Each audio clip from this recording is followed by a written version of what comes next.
Assalamualaikum warahmatullahi wabarakatuh.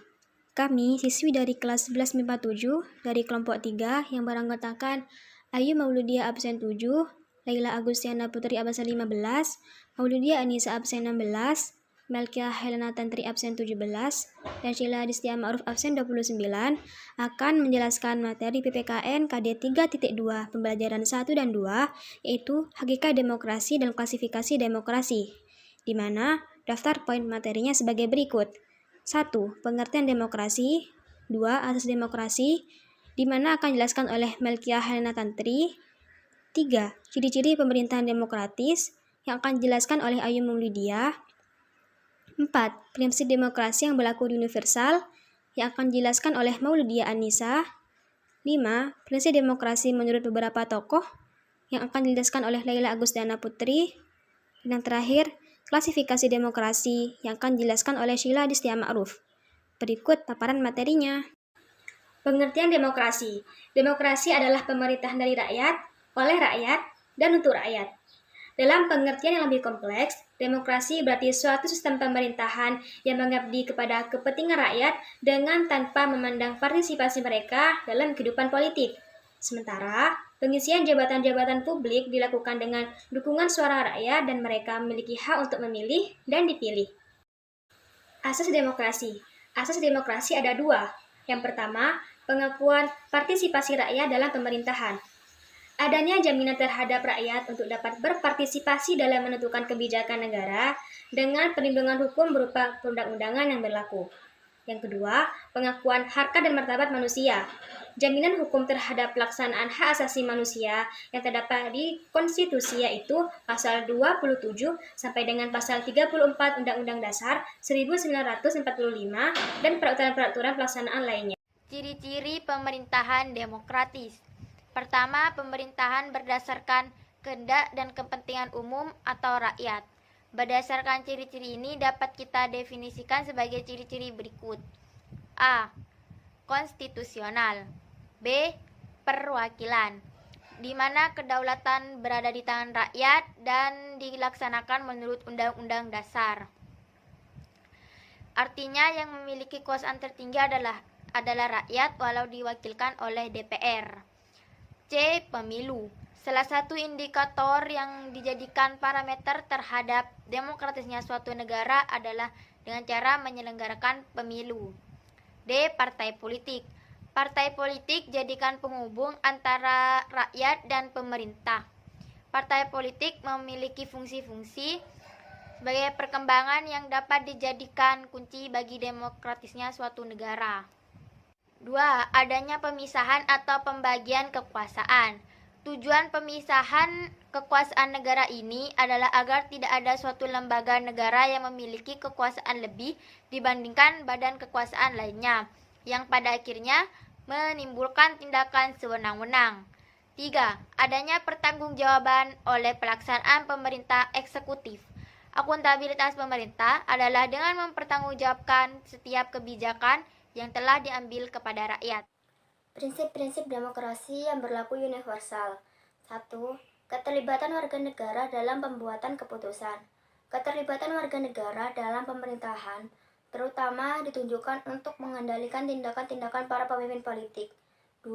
Tingkat persamaan atau kesetaraan tertentu di antara warga negara. Tingkat persamaan yang dimaksud adalah persamaan politik, hukum, ekonomi, kesempatan, dan sosial atau hak. 3. Tingkat kebebasan atau kemerdekaan tertentu yang diakui dan dipakai oleh para warga negara. Yang dimaksud adalah menyangkut hak-hak yang tercakup dalam hak-hak asasi manusia, seperti hak politik, ekonomi, kesetaraan di depan hukum, dan pemerintahan. 4. Penghormatan terhadap supremasi hukum. Hukum adalah yang tertinggi, karenanya semua warga negara tanpa kecuali harus patuh dan taat terhadap hukum dan bersamaan kedudukannya di depan hukum. 5. Pemilu berkala untuk menjaga kesinambungan pemerintahan dan membangun demokrasi. Henry B. Mayos, bagaimana dikutip oleh Mariam Budiarjo dalam bukunya yang berjudul Dasar-Dasar Ilmu Politik, mengungkapkan prinsip dari demokrasi yang akan mewujudkan suatu sistem politik yang demokratis. Prinsip-prinsip tersebut yaitu 1. menyelesaikan perselisihan dengan damai dan secara melembaga. 2. Menjamin terselenggara perubahan secara damai dalam suatu masyarakat yang sedang berubah. 3. Menyelenggarakan pergantian pimpinan secara teratur. 4. Membatasi pemakaian kekerasan sampai minimum. 5. Mengakui serta menganggap wajar adanya keanekaragaman. 6. Menjamin tegaknya keadilan. Menurut Melvin I. Urofsky, ada 11 prinsip dasar demokrasi. 1. Pemerintahan berdasarkan konstitusi. 2. Pemilu yang demokratis. 3.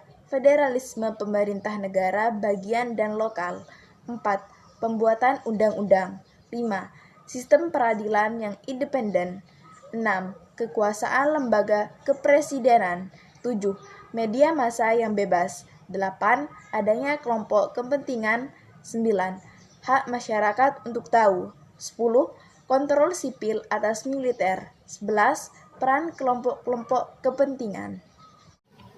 Klasifikasi demokrasi. Yang pertama adalah atas dasar penyaluran kehendak rakyat.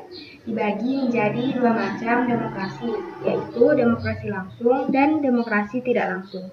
Demokrasi langsung adalah demokrasi yang mengikutsertakan rakyatnya secara langsung dalam menentukan kebijakan negara. Hal ini sudah diterapkan di Yunani kuno, tepatnya di Sparta dan Athena. Yang kedua adalah demokrasi tidak langsung, yaitu demokrasi yang dilakukan melalui sistem perwakilan yang tidak mengikutsertakan rakyatnya secara langsung. Contohnya seperti pemilihan DPR, DPD, dan DPRD. Yang kedua adalah atas dasar prinsip ideologi. Dibedakan menjadi dua macam demokrasi, yaitu yang pertama demokrasi konstitusional atau liberal, yang mengedepankan kebebasan atau individualisme. Yang kedua adalah demokrasi rakyat yang juga disebut demokrasi proletar yang berhaluan marxisme sampai komunisme. Demokrasi rakyat ini mencita-citakan kehidupan yang tidak mengenal kelas sosial. Yang terakhir adalah atas dasar yang menjadi titik perhatiannya.